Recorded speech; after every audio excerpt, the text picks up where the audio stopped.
मोदी सरकार ने जब से अग्निपथ योजना का ऐलान किया है, बिहार में जमकर विरोध प्रदर्शन हो रहा है। और ये विरोध प्रदर्शन इस कदर है कि ट्रेन की ट्रेन फूंक दी जा रही है, सड़कों पर जमकर पत्थर बरसाए जा रहे हैं, यहाँ तक कि स्कूल की बसों को भी नहीं बख्शा जा रहा। किस डर लग रहा है बेटा आपको? अरे बेटा कोई बात नहीं, बेटा बैठ जाओ। किस चीज से डर लग रहा है बेटा आपको? पिछले 3 दिनों से बिहार में कुछ ऐसा ही हाल है। लगातार बिहार जल रहा है, लेकिन इसके बावजूद बिहार के मुख्यमंत्री नीतीश कुमार चुप्पी साधे हुए हैं। बीजेपी की मदद से सत्ता संभाल रहे नीतीश कुमार ने विरोध के नाम पर हुड़दंग मचा रहे इन युवाओं को रोकने के लिए, इनसे शांति बनाए रखने की अपील करने के लिए एक ट्वीट तक करना मुनासिब नहीं समझा।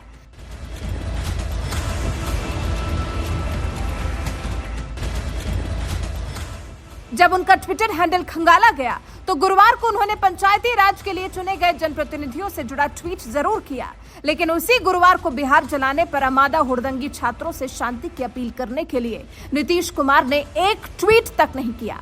अग्निपथ योजना के विरोध में ट्रेन फूंकी जा रही है, तोड़फोड़ हो रही है, लेकिन इसके बावजूद सीएम नीतीश कुमार जिस तरह से कुंभकर्णी नींद सोए हुए हैं, उसे लेकर अब सोशल मीडिया पर लोगों का गुस्सा भड़क गया है।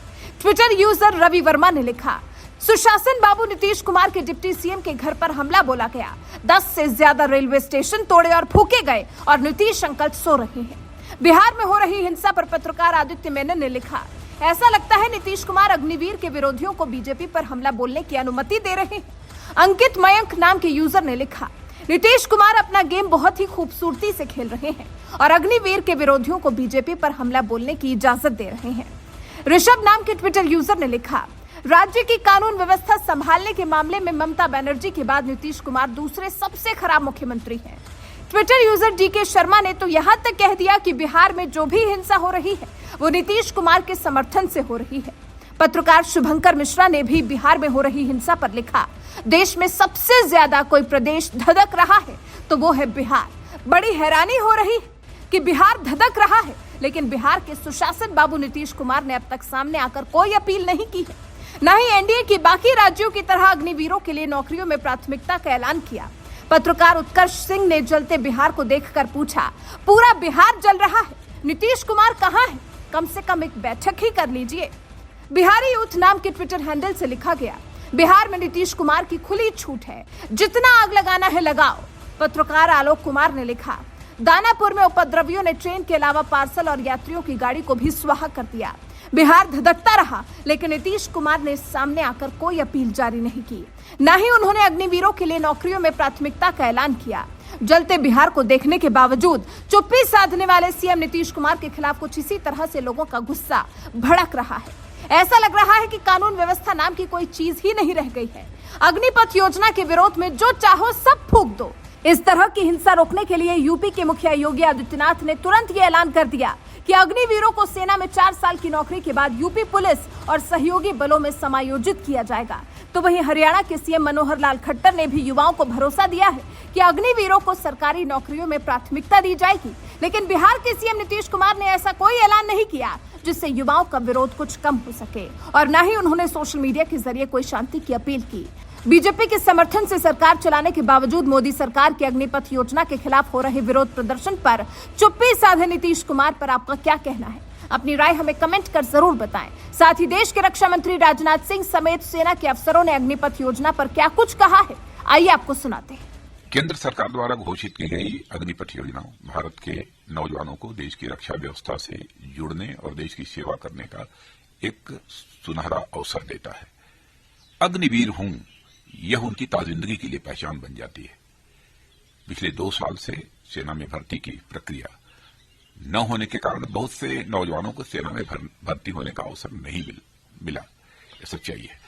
इसलिए युवाओं के भविष्य को ध्यान में रखते हुए और उनके प्रति संवेदनशीलता दिखाते हुए प्रधानमंत्री जी के अनुमोदन पर सरकार ने फैसला किया है कि अग्निवीरों की भर्ती की आयु सीमा को इस बार बढ़ाकर 21 से 23 वर्ष कर दिया जाए। यह वन टाइम रिलैक्सेशन दिया गया है। इससे बहुत सारे नौजवानों को अग्निवीर बनने की पात्रता स्वतः मिल जाएगी। और मैं यह भी कहना चाहता हूं कि भर्ती प्रक्रिया कुछ ही दिनों में प्रारंभ होने जा रही है। मैं सभी नौजवानों से अपील करता हूं कि सेना में भर्ती होने की वह तैयारी करें और इसका पूरा लाभ उठाएं। मैं समझता हूँ कि जो हमारे युवा हैं उन सबको इस पूरी स्कीम को समझना चाहिए। आर्मी के रास्ते कहीं भी बंद नहीं हुए हैं। ये जबरन कुछ लोगों के द्वारा भ्रम फैलाने की कोशिश की जा रही है। हर आदमी को इस बात का गर्व होना चाहिए कि मैं अग्निवीर बनकर आर्मी में काम करना चाहता हूं तो आर्मी में जा सकता हूं, और आर्मी के अतिरिक्त किसी क्षेत्र में जाना चाहता हूं तो वहां भी अग्निवीर की ट्रेनिंग करके जो 4-7 बार लौटेगा वो हीरा बनकर लौटेगा और हर क्षेत्र में उसको काम मिलेगा। भ्रमित करने वाले राजनीतिक लोग हैं। जब भी देश कोई रिफॉर्म करता है और जब भी कोई सुधार होता है तो प्रतिपक्ष के लोग भ्रम फैलाकर जो है लोगों को गुमराह करने की कोशिश करते हैं। देश की आज़ादी को 75 साल हो गए हैं। 75 साल बाद कहीं तो हमको खड़ा होना ही चाहिए ना। 8 साल की बात करें तो मैं बात करूंगा। अग्निपथ को लेकर काफी हंगामा कटा है। अग्निपथ के हंगामे पर मैं इतना ही कहूंगा कि लोगों ने जैसे कृषि कानून को कंफ्यूज करके किसानों को लाभ से वंचित करने की कोशिश की, अग्निपथ वो है जिसे नौजवानों को बेहतर रोजगार की व्यवस्था की गई है। अब हम आर्मी में 4 में से 1 को कह रहे हैं कि लेंगे, और ये 3-4 साल में रेडी टू जॉब रहेंगे। 12 लाख से 20 लाख उनको पड़ेगा।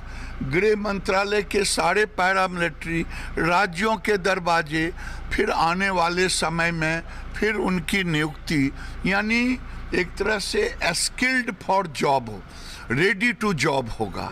ये रेडी टू जॉब को, और मैं राज्य सरकारों से आग्रह करूंगा कि जिनके राज्यों में चाहे बिहार हो चाहे दंगे हुए हैं, चिन्हित किया जाए कि उसमें गैर विद्यार्थी कितने लोग हैं। ये राजनीतिक दलों के लोगों ने विद्यार्थियों को ढाल बना करके राष्ट्रीय संपत्ति का जलाने का काम किया, बर्बाद करने का काम किया। आपके सहयोगी जदयू ने भी मांग करी है वापसी लेने की।